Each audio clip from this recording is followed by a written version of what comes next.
Need to sign up for extra lessons or tutors? Simply tune in to Class Act, Mondays to Thursdays at 5:30 p.m. on Citi TV. Class Act is a show that seeks to enable senior high school students gain a much better understanding of what they learn in school. All you need is a TV, a chair, your notebook, and your pen. Get clarity on subjects such as maths, English, IT, and science. Class Act airs every Monday to Thursday at 5:30 p.m. on Citi TV on DSTV channel 363 and GoTV channel 182. Don't forget your pens, pencils, and your notebooks and tune in to Class Act, only on Citi TV.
And you're welcome to another edition of the Voters Diary. My name is Vivian Kai Lokko. We're still continuing with our conversations on road, the current status of roads across the country. Yesterday, we looked at the Ashanti region and the Eastern region. Today, we are moving to the Volta and the Upper West region. And then, if there's time, we'll move to the Bono region as well. Stay with us. We'll be right back.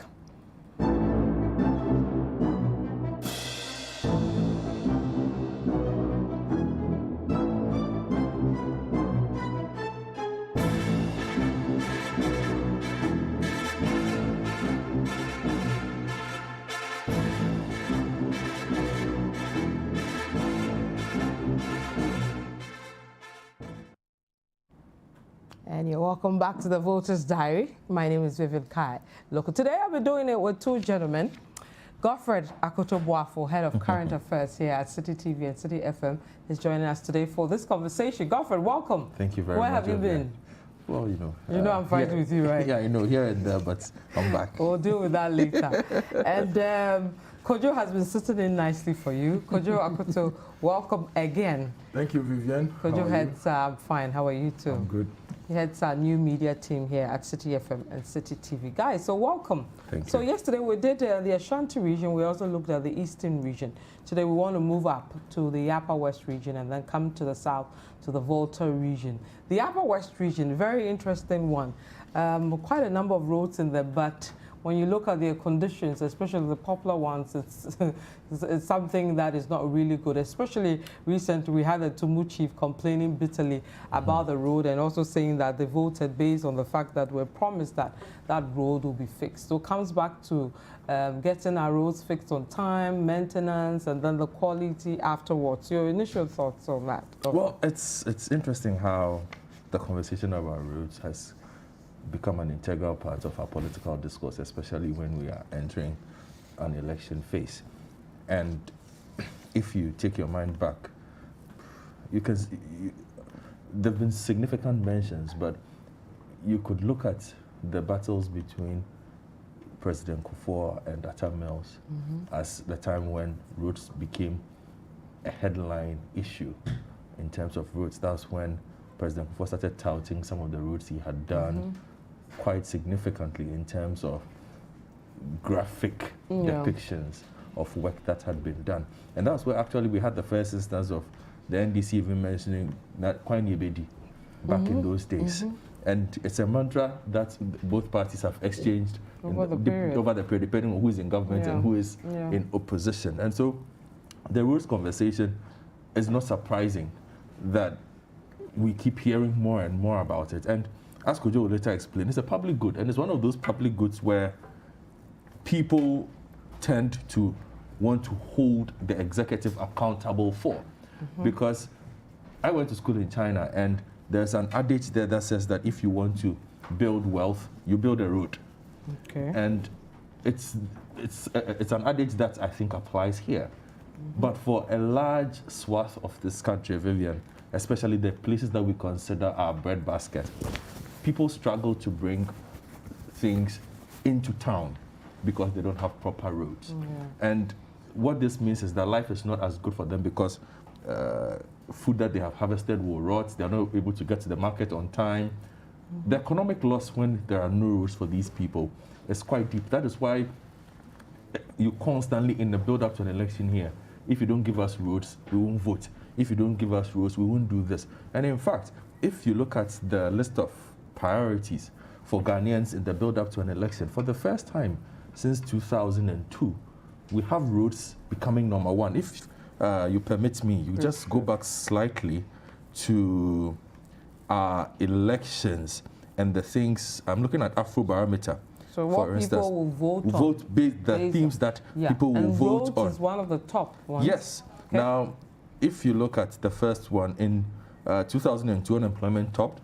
2005, unemployment. 2008, unemployment. 2012, unemployment.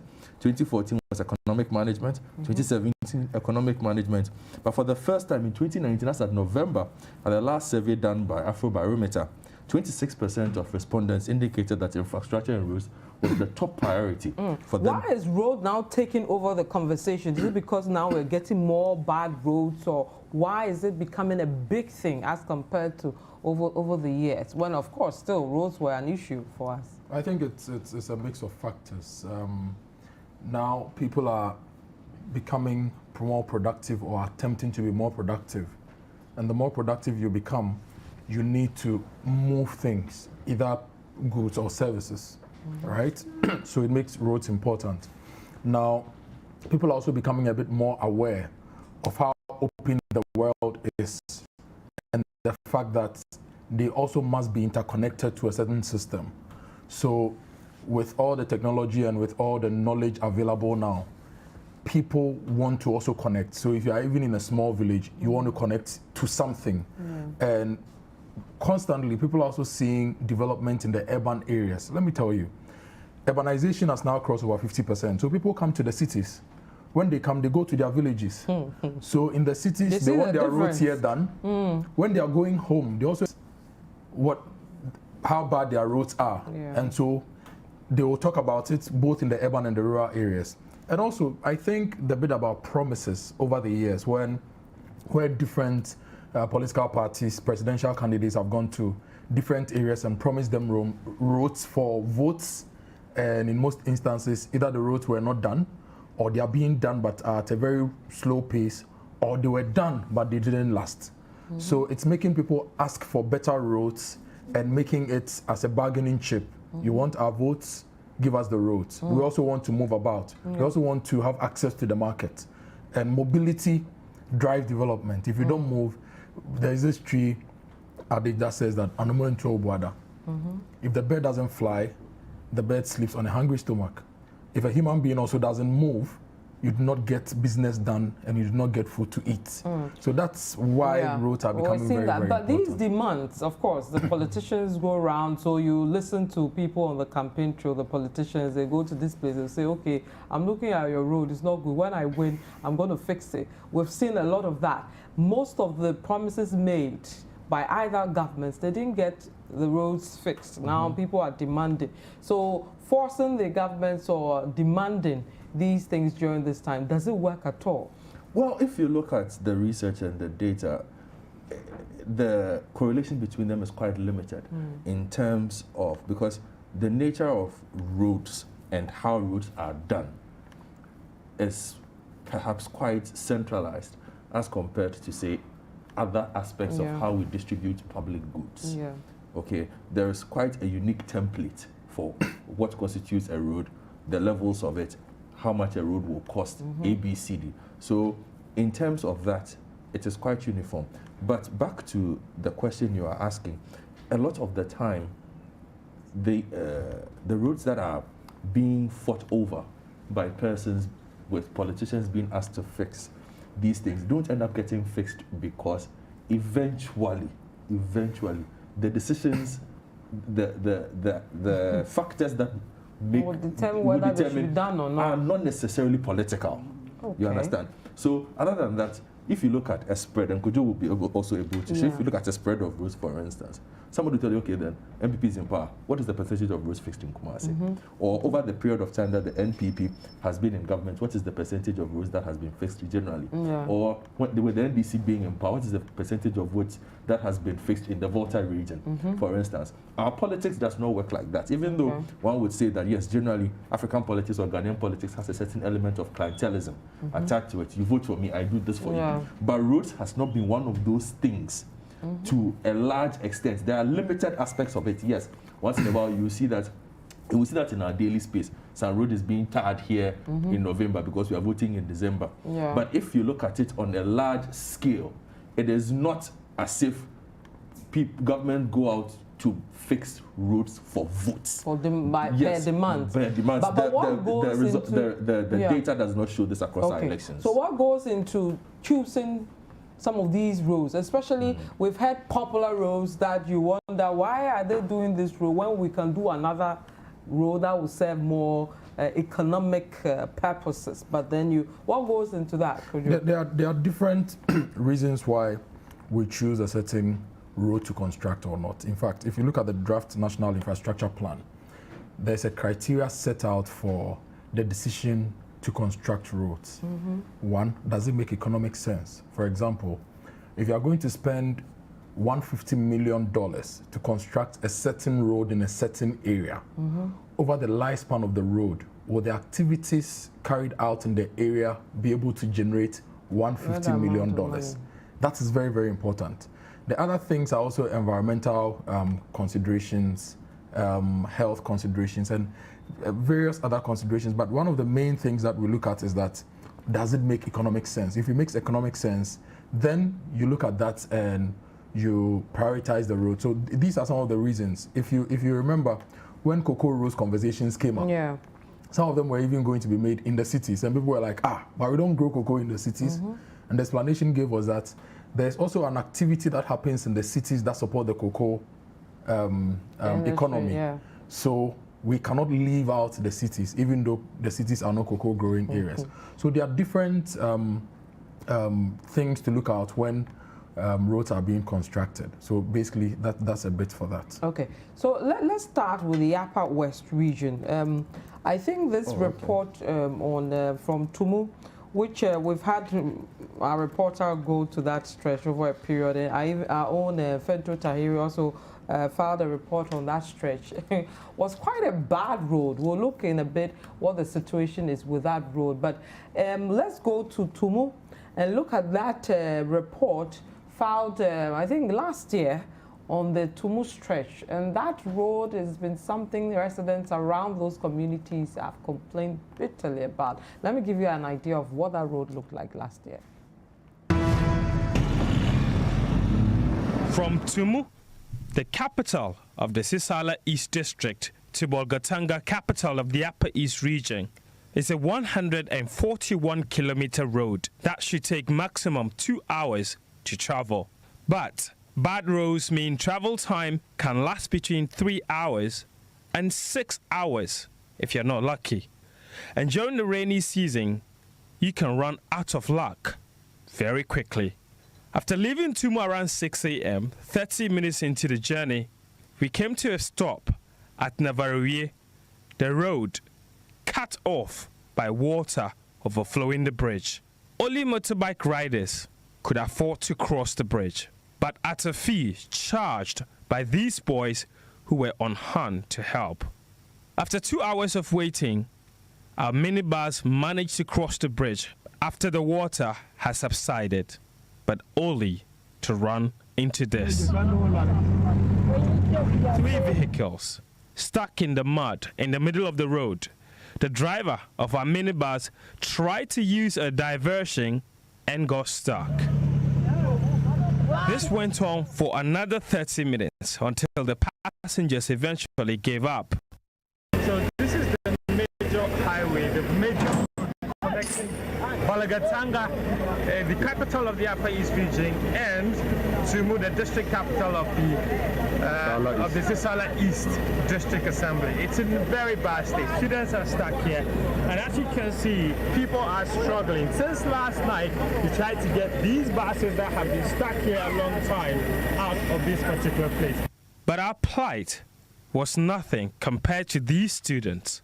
They were in the Metro Mass bus headed to Canton Senior High School when their bus got stuck in the mud. Yesterday we were from China going to Tumu. So yesterday we got here when we saw the road spoiled, so we couldn't pass. So yesterday when we were about to pass, the car just gets sink. So we couldn't push the car out. So we went to the police station up there. They were left there. This morning we came. So that's the Tumu Road. Pretty bad situation with that road. Kojo, I'm going to go over in a bit to my Upper West correspondent. He's been monitoring that road for a bit. He also following that report we had. But we want to see the road network situation in the Upper West region, and then we'll move to the Upper West proper, and then we'll take it from there. Kojo, well, what are you showing us on our screen tonight? Okay, so this is a Google Earth image of the Tumu Navrongo Road. Okay. This image was taken by the Google van sometime in 2016. Okay. So this shows us how the situation was in 2016. Okay. Now, so you can do a walkabout on the roads. There are a lot of roads in the country that the Google satellite has taken. Okay. So this was the road that Fentio traveled on, that he reported to us on. Okay. Now, if you look at the Upper East region and the Upper West region, you would realize that a lot of the roads in the Upper West region are not properly tarred. So as this Google satellite image shows you, the road is all brown throughout. All brown. Until you get to certain portions close to the Upper East region when you see a tarred road. Wow. So as you see the landscape of the area. So these are all untarred? Yes. So this is the Tumu Township. This is the Tumu College of Education. These are the roads in the Tumu area, right? Now, there was a point where Fentio and the team got to when there was water on the road. You can see some water bodies as well on the stretch. So as you travel from Tumu to Bogatanga, you realize that the Upper West part of the road is not as great as the Upper East side of the road. So the Upper East has better roads than the Upper West? Comparatively. And we've even traveled on the Upper East roads when we went for Heritage Caravan. That's right. You'd realize that the Upper East roads are way better than the Upper West roads. So Upper West has a problem. If you look at the ministry's annual reports and the roads that they mention, they have the Tumu Golu Hamile Road and the Gumu Sicily Navrongo Road, which we saw in Fentio's report. Now, mind you, Golu is the hometown of former President Hilary Man. Yeah. Right? Their roads are also not that good. Their roads are also not that good. So is there any good road in that region at all? Yes. Okay. If you look at the same ministry and what they are saying, and just to reiterate what Kojo is saying, for instance, the government is currently undertaking almost 114 road projects in the Upper West region, and the information shows that the region basically has a network size of 5,798 kilometers, and Vivian has only 10% paved. 10%? Yes, so basically only 586 kilometers of road. The whole region? Yes, Wow. that region is paved. Do we know other regions, the situation, so we know whether this region has the West numbers or... Well, 10% is quite low. I mean, as compared to maybe there's another region the who's doing national average is 5%. about 30%. Okay, so bottom low, okay. The national average of roads paved is about 30%. Is what percentage? 30? We can pull it for you, but if you do just a back of the envelope calculation, Greater Accra has more paved roads per capita than Upper West. Ashanti region also has more paved roads per capita than Upper West. Eastern region has more paved roads per capita than Upper West. So those are some of the issues there that Godfred is talking. So if I zoom in even closer, so I'm trying to show you. So those in the Upper East are also protested that they also don't have good roads. So if you I know, but if they compare the S is as west as Upper let me West. show you something. Let me show you something. So this brown patch you see here is from Tumu to Navrongo to Bogatanga. Okay. As you can see, you see a lot of brown, right? Now, there's a point when I zoom in, you see the brown turning into black, which means the presence of asphalt. Okay. Right? But a longer part of the road from Upper East is in the brown state. Upper West Upper East is in the brown state. As you enter the Upper East, at least you see patches of black. So all this is brown, as you can see. And this is a Google satellite image, right? Then you get into the Upper East and you see a bit of black, showing that at least if their roads are not even first class, they have something better than what the people in the Upper West are enjoying. So this is real time? This is not real time, but it captures the essence of their road. So see, now Vivian, this line you see here, which my mouse is on, is the line that divides Upper East and Upper West. So is this the route from Navrongo moving to Tumu? Yes, so from Tumu to Navrongo. Okay. Now on the western side is Upper West, on the eastern side is Upper East. You see these patches are brown. But once you enter Upper East and you zoom in, you see elements of blackness. So you see the road. Can you see the road markings? Yes. So do you see the difference? Yes. So Upper East roads are not as great, but they are better than Upper West roads from what we've seen through our travels. Okay. Yeah. So you if you live in the Upper West region, send us a message. Tell us the nature of your roads, wherever you are, what it's like. And if you're in the Upper East and you've been to the Upper West, if we compare the two, who has better roads? Let us know. You can send us a message. You can add hashtag if you're sending it via Twitter or Facebook. Just add Voters Diary. But you can send us via WhatsApp on the numbers on our screens. I'll come back to you guys in a bit. I've been holding Latif on the line for a while. Latif, Mahama is our Upper West correspondent. If you can hear me, welcome to the Voters Diary. Thank you so much, Vivian. Okay, Latif, I know you've been to the Upper East, you've been to the Upper West, you've been to the Northern and all that. We're just having a debate who has the best roads. Please clarify for us. Upper West, what are the states of your roads? And are they, worse than those of Upper East and the Northern region? Okay, thank you so much, Vivian. If there's ever a felt need here in the Upper West region, that felt need is road. And I'm saying this for a reason. If you look at the total number of kilometers of roads here in the Upper West region, we have a little about 5,000 per the record. And out of this number, you have less than 11% of the roads that are victimized or paved. And it tells you that the situation here in the Upper West region, when it comes to roads, is that precarious and deplorable. So if you compare roads in the Upper East region, yes, there are concerns in the Upper East region, but here in the Upper West region, the situation can best described as deplorable. Now, if you look at the current situation we have, right from 1992, we have only one road project that has been completed, and that road is Wa Dora Badli Nandrom Hamdi Road. It just was completed some 3 months ago. So it tells you that we have a major problem when it comes to roads in the Upper West region. There are actually some districts that cannot boast of a single kilometer of hard road in those areas. And so one does not need to glance eye to know that road situation in the Upper West region is that bad. Why are you struggling to get roads done in your region? From 1992, only one major road has been done. That is pretty serious. What do we know is causing the neglect, for want of a better word, in getting roads fixed in your region? Vivian, roads have always played a major role when it comes to electioneering campaigns here in the Upper West region. What that means is that successive governments have always used the deplorable nature of roads in this region to campaign. But then there's one thing using or promising to fix the roads and another working on them when political parties or governments take the reins of power.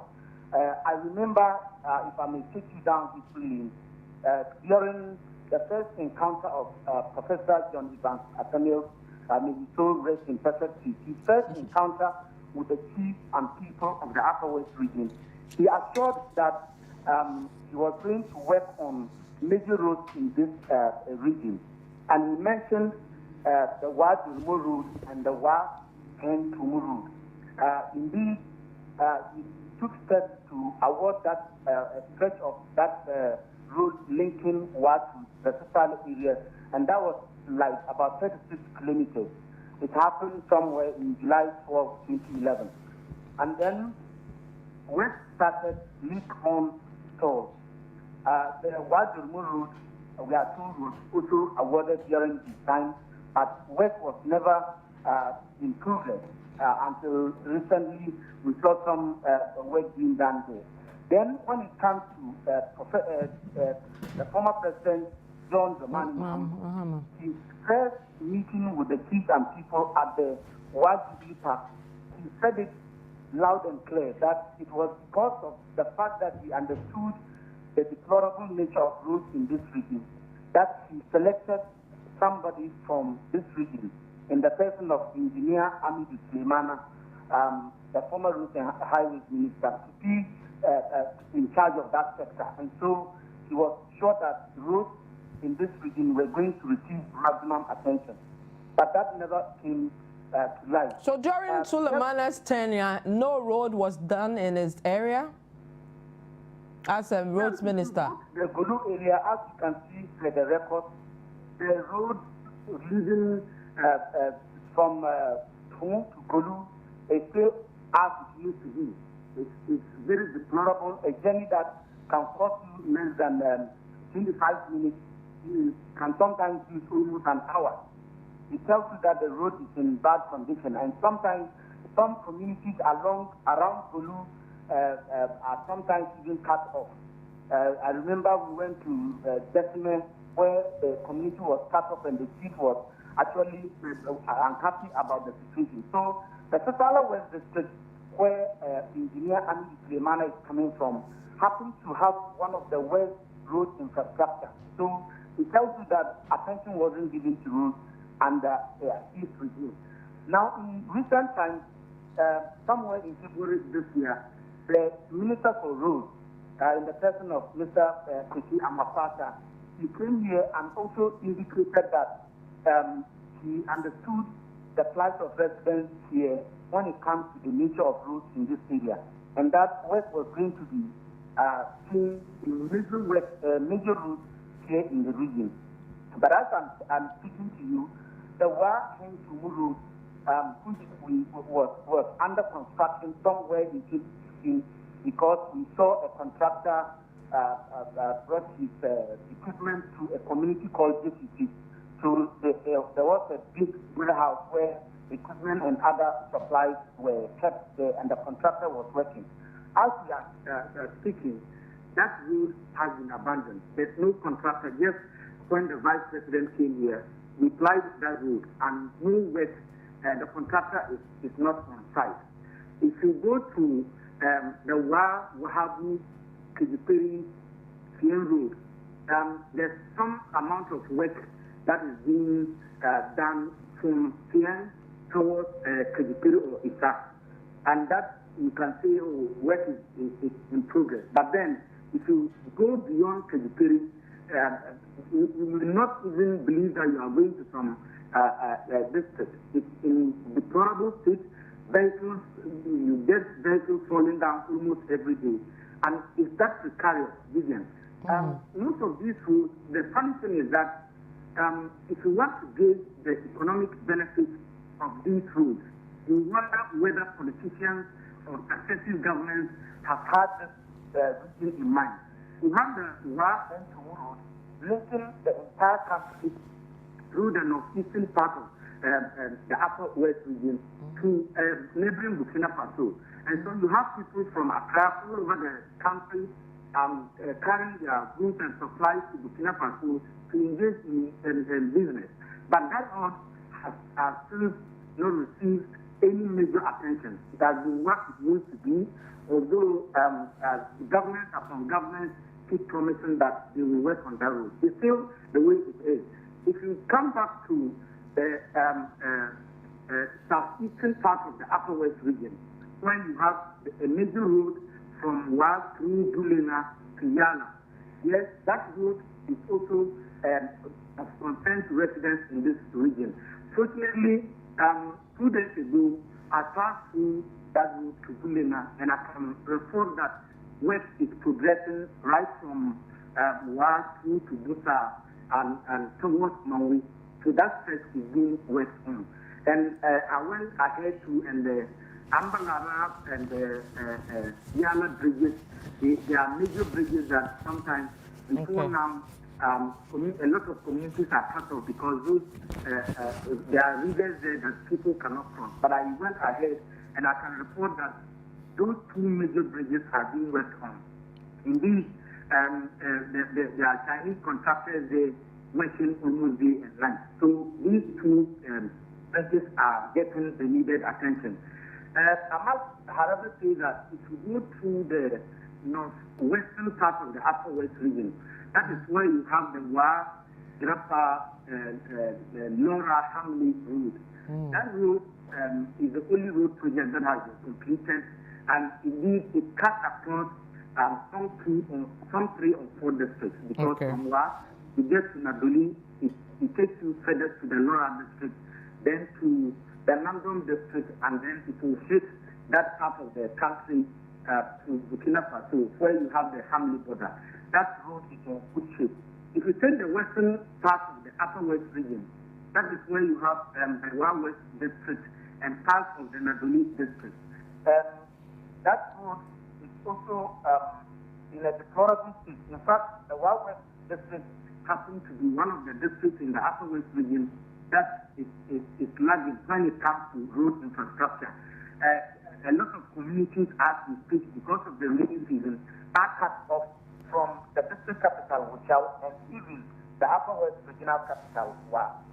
So when it comes to roads in the Upper West region, I must say that it is the greatest felt need of residents here in the Upper West region. And that is why it is throughout the campaign of former President John Dramani Mahama and that of His Excellency Dr. Mahmoud Bawumia, when they came here, in almost all the communities we have been to decry about the deplorable nature of roads leading to their communities. Indeed, the paramount chief of the two traditional areas, in the person of Guru Richard Babili Kasum, has said that he was emphatic in his statement that this time around, his people will only choose from any political party that will show enough commitment towards addressing roads in that area. He said that they are no longer ready for promises. All that they want is action on roads in that area. And many people in this region, I monitored various radio stations when the story went viral. Many people consented to the view of the chief. To the extent that the Pitale East and West areas are considered the food basket of this region and even beyond.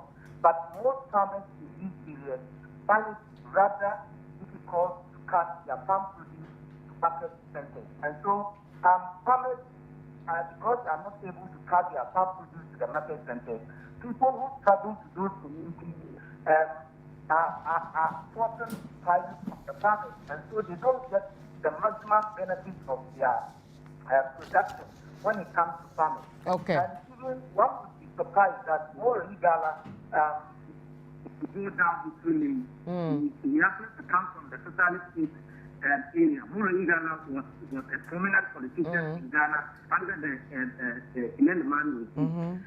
If you go to his community, which is paid in the society, that community is almost cut off. You will not even think that community has ever produced a prominent politician in Ghana. If you go to the Bolu Road, where the landmark is coming from, the news that about it, the better, because people keep on crying and crying because those areas are in development state. But I must add that the situation, although it looks very precarious, it is not that gloomy. I remember when the road minister came here, he mentioned that about 78 boat projects have been awarded here in the Upper West region. And I said most of the roads he mentioned. Yes, it's true that those roads have been awarded, but you come to ask yourself, it's work on the ground, and that has been a major concern for most residents.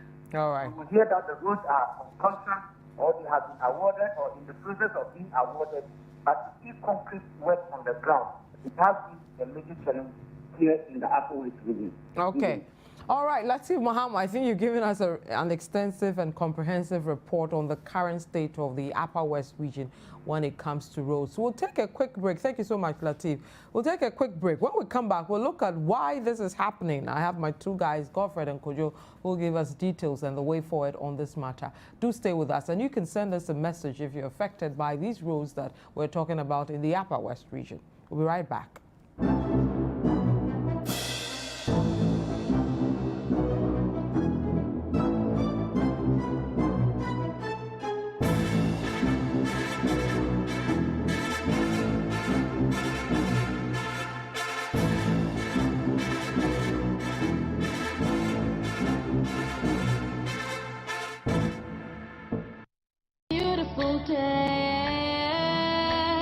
I'm gonna make most of it.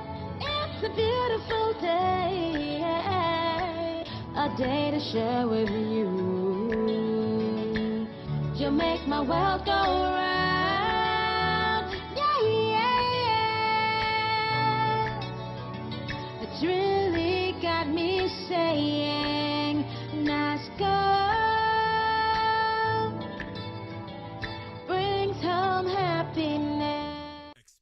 NASCO, bring home happiness.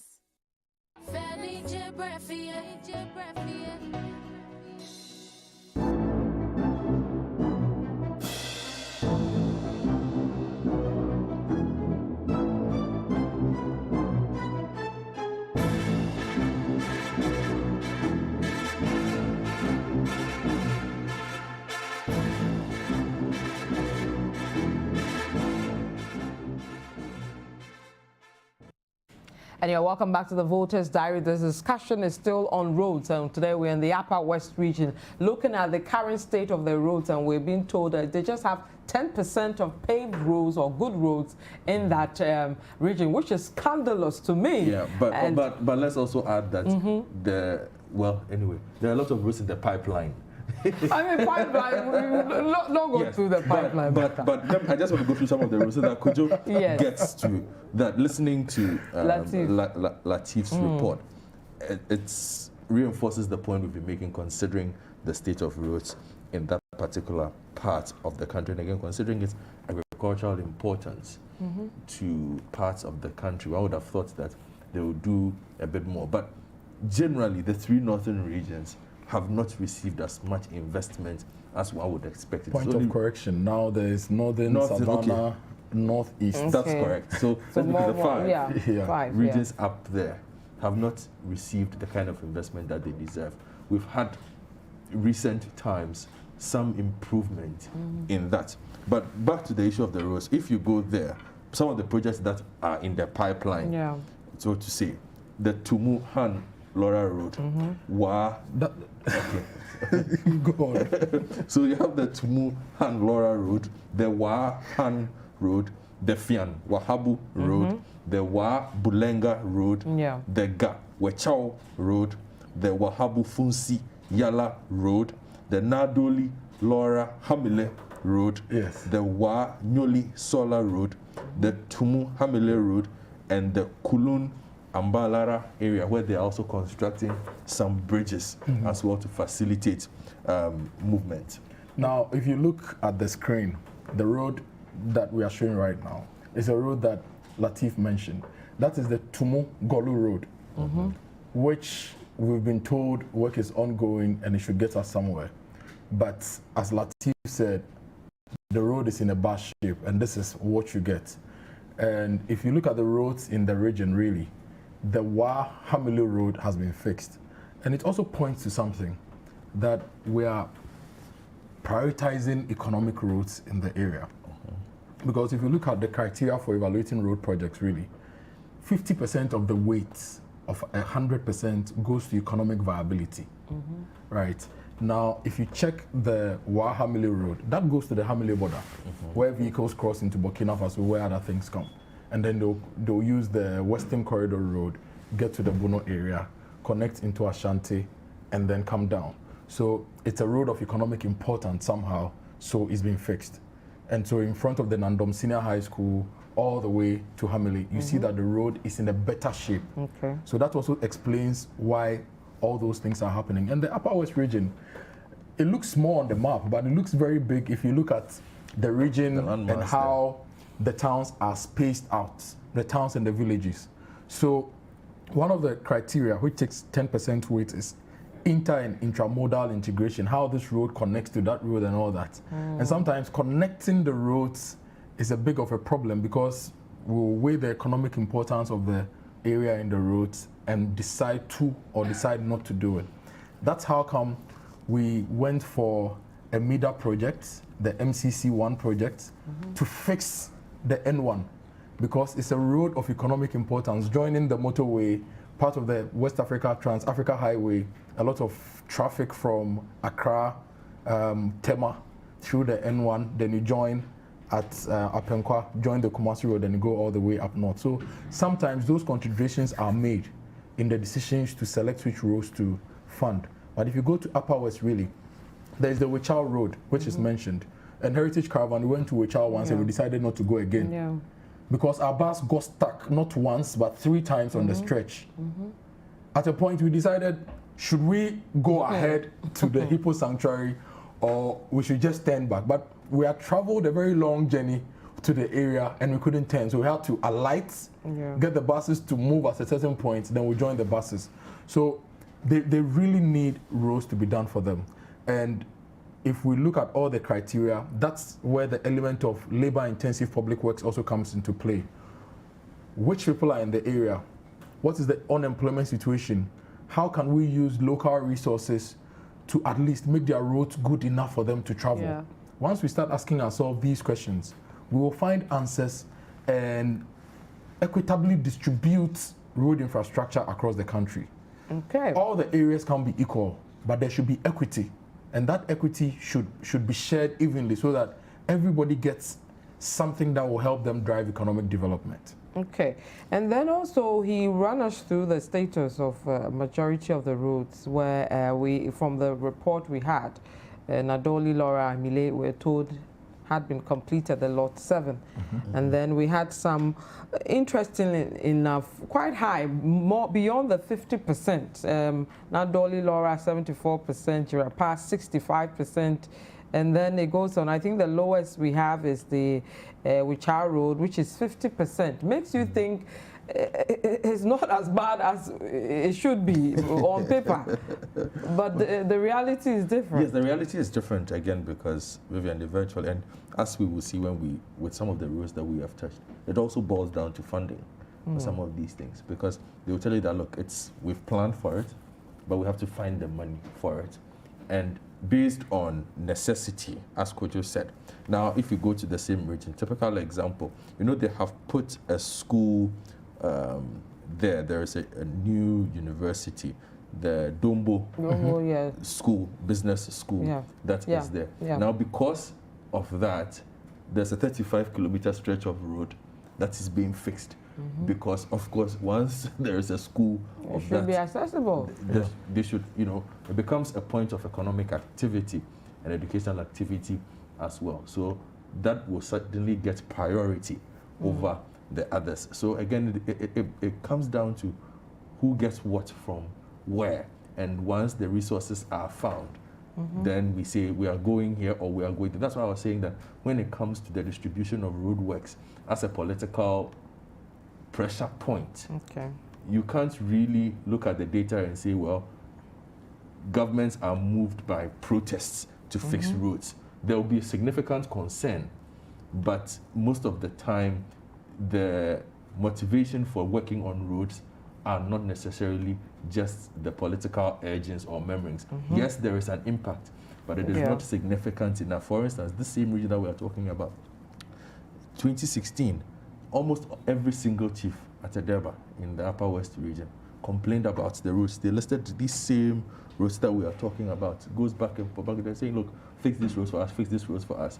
It takes, what, 4 or 5 years? Here we are, still having a conversation about some of these roads. And some roads even go way further back. Everybody gets tired of the Eastern Corridor roads. It transcends 3 or 4 governments. There are certain roads you remember at the time, budgets.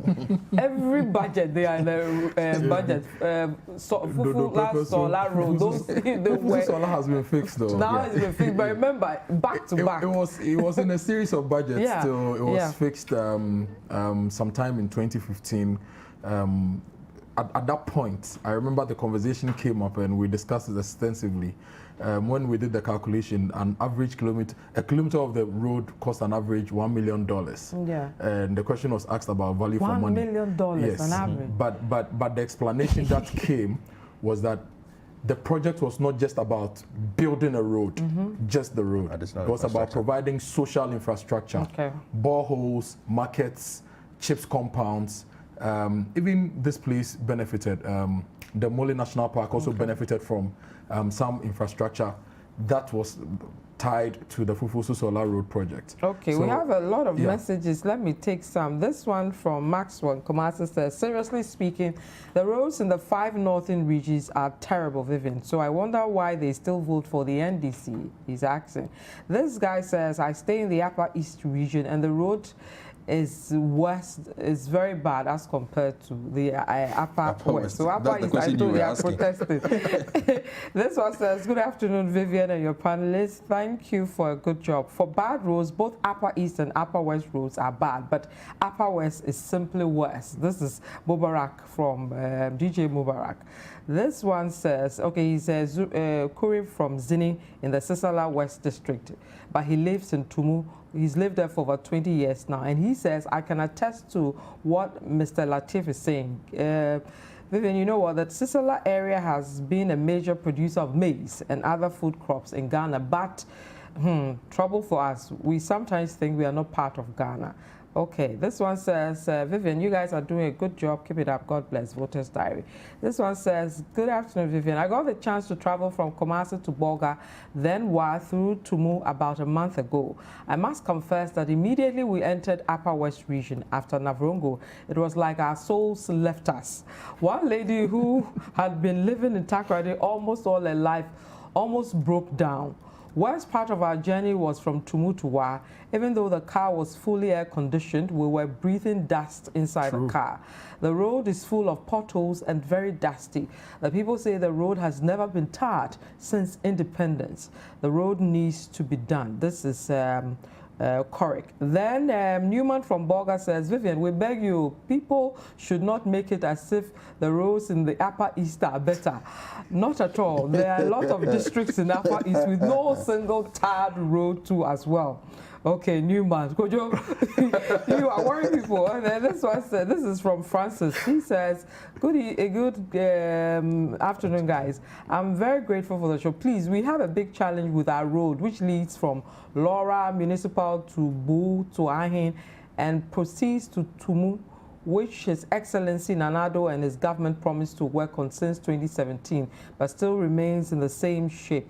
There's a lot of robbery on that road, and people have been losing their lives. So we are pleading with the MP of the area, the Honorable Anthony Kabo, who's also Deputy Minister of Roads and Highways, to help them fix that road. This one says, Citi TV are doing a great job. The reality of our roads are nothing to write home about. There's a road linking Laura, where the current MP, Anthony Kabo, who doubles as Deputy Road Minister, comes from, to Tumu in the Upper East region.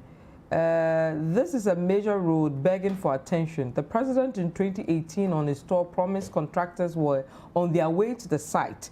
Till date, no show, and the road is left in a very deplorable state. Did I hear the Laura Ahin, is it Ahin Road, H-A-I-N, is on the pipeline? Ha ha ha. We've heard that many times. Godfred, this is to you. And then let me take this one and then come back to you guys. Good afternoon to your panel and the Election Bureau. As a traveler, mostly through motorbike from Wa to Bolga, Wa to Sunyani, Sunyani to Bolga, and as one who has stayed in both cities, I can say that within the Wa township, the linking roads are far better than Bolga, except for the outskirts, such as the Tampanlipani Dusit Road. Talking about Bolga to Wa, the road from Bolga to Tumu is better than that of Tumu Wa Road, although part of that road is tarred, such as the Wa Magazine to Perisi and beyond. In all this, we can put to the NDC doing better in both regions at the FPP due to the fact that most projects were carried out during the NDC era. MPP coming into power in 2016 terminated most of the projects within the area of contention. So the Upper East people are not happy with you, Kojo. They are saying that don't even say that their roads are better. The next thing, they'll abandon them. I think they didn't hear me right. What I'm saying is that their road network is not great, okay? But based on what I have seen, comparatively, if I should compare them and then the Upper West, they seem to have slightly better roads than the Upper West. Yes, because we've traveled in both regions before. I've been to Golu, I've been to Wechao, I've been to Laura, I've been to Nandom, I've been to Bolga, Navrongo, Boko, and these areas. So you see at least the major highways. If you go to the Upper East, the major highways make a bit of sense. If you go to the Upper West, they are senseless. You understand? That's the point I'm trying to make. But in reality, these two regions need a lot of injection when it comes to investment in roads. But whilst we think about investing in roads, a key thing is also about investing in the productivity of these regions. Sorghum, maize, millet, and a lot of things come from there, right? Now, if we are strategically going to invest in those places and expand production, then we will have more economic reasons to invest more in those areas. So it's the regions need investment. It's not just a road thing. Even when it comes to healthcare infrastructure, doctor-patient ratio, healthcare facility per capita and per population, they are way behind a lot of the other regions, which is a big problem. So we need to pay attention to these two regions and bring development to them, because the truth is they contribute massively, at least to our food. They contribute massively to the food we eat, and we need to pay attention. And then the people from the Upper West are still sending their messages. This guy says, to talk of road network in the Upper West region is very bad. It's really sad to talk about that. All politicians come to give fake promises, and after votes, that's all. So clearly the people in the Upper West region are not happy. This one says, enjoying your program so much. Keep it up. City to the world. By this is Dambangbina from Tamale. Hello. So guys, our time is almost up. But, you know, so are we saying that if the economic benefits, if you look at it and really the region cannot give much, and it's, you know, a region like Upper West, it's a prominent one and all that, we just leave it to the dogs, we just hang it? Is that what we are saying? If you look at what they look out for, in, you know, and really, governments and persons in authority can really help, because if you look at the Laura place, for example, they have a minister, a deputy minister who is in charge of roads. And that's the point I was just that's the point I've been emphasizing to you, that if you look at the data from, at least I've tracked from 2002 and tried to find some semblance of a merger, you know, between being in a politically active position and a road. It happens, but it is not significant enough to say that it is a major point. So that is why you would have an Anthony Cabo being as powerful as we all know his standing in the MPP. Under normal circumstances, one would say, hey, you should be able to get that road fixed just like that. But how to get a road allocated and done is not simply a matter of your standing in a political party. Beyond that, right? It goes beyond that. Okay. Unfortunately, the funding, I think, is the biggest headache in this particular equation. If you look at the roads that we are constructing in this country, most of them are funded roads. Some of them also come from the Cocoa Road project that are ongoing. But most roads also fall victim to politics, in the sense that politicians tend to cut and chop away at roads or halt roads just to prove a point. That, well, I said this could have been this, it could have been that way. And that ends up affecting the long-term development of some of these areas and their ability to access roads. And eventually, a lot of large parts of the country have struggled with this. They are unable to get the roads that they are looking for. When we get to the Volta region, for instance, you will see roads that have been, for instance, costed 32 million, 28 million here and there. We can't find the money. But the plans are there, everything is well laid out. We saw recently the Cocoa audit roads, where till date we have asked to even see the audit reports of the, you know, the audit reports that were done, but nobody has shown us anything. But for 2.5 years, these roads were stopped. And the engineer here will tell you that once they were stopped, it does not mean cost will not go up. Obviously, things will be added to it. So we are going to spend more. It has slowed down. And then it's also about prioritization. This morning, for instance, we were doing Kumasi, and some people were complaining, why are you re-asphalting areas that don't need roads? Again, it's the consideration. So people who don't have roads are like, why is it that you live in Patasi and you are getting a new road? I live at a prayer. It's not. It's a terrible road. Nothing. I'm not getting any attention. So the considerations are not as we see it. And politicians and we, the electorate as well, need to understand the dynamics of roads and its input in our politics. But because we realize that coming to elections, Vivian, if you don't give me road, I won't vote. But if I'm a citizen, I'm paying my taxes and all that. You are giving roads. Let's say the three of us, we are all paying our taxes. Kojo lives at point A, you live at point B, I live at point C. You fix Kojo's road because economically it makes sense. I'm still paying my taxes. Point C, my road is bad. I won't be happy with you. Not just economically. So let me give you the criteria, if you don't mind, quickly. Economic viability is 50%. Environmental impact is 10%. Incidence of poverty is 35%. So number of accidents per district, type of road works, population of communities that the road will traverse, resources on the route likely to be affected, and those things is 35%. Social impact, the strategic access of that the road will create, commercial and production centers, to a port, to a railway station, to an airport, or to a border crossing. The inter and intramodal integration, other mode facilities. So is a road connecting to, say, a river body that is used for transport, or you know those things, sub-mode facility. And also the local access, 10%, human settlement, medical or health facility, educational facility, market facility, feeder road, tourism site. So a lot of things are considered when we are making the decision to build roads. And now it's a financial decision. Because you can make you can give all the reasons, but if there's no money, you can't do that. And if there's no financial justification, it's tomorrow we'll continue with that and we'll look at the Volta region. But I have to read some of these messages because I asked them to do that. This one says, I'm voting JM because Nana campaigned on these roads, and after 4 years, he did absolutely 0.05% the Laura lot, you say. Vivian, roads in the Boku West district of the Upper East region are terrible, right from Bolgatanga to Zibila stretch, and even the Bolgatanga to the Zibila township. There's no single road in the Zibila township that is in good shape. This one says the Boku Gari road in the Upper East region is very bad.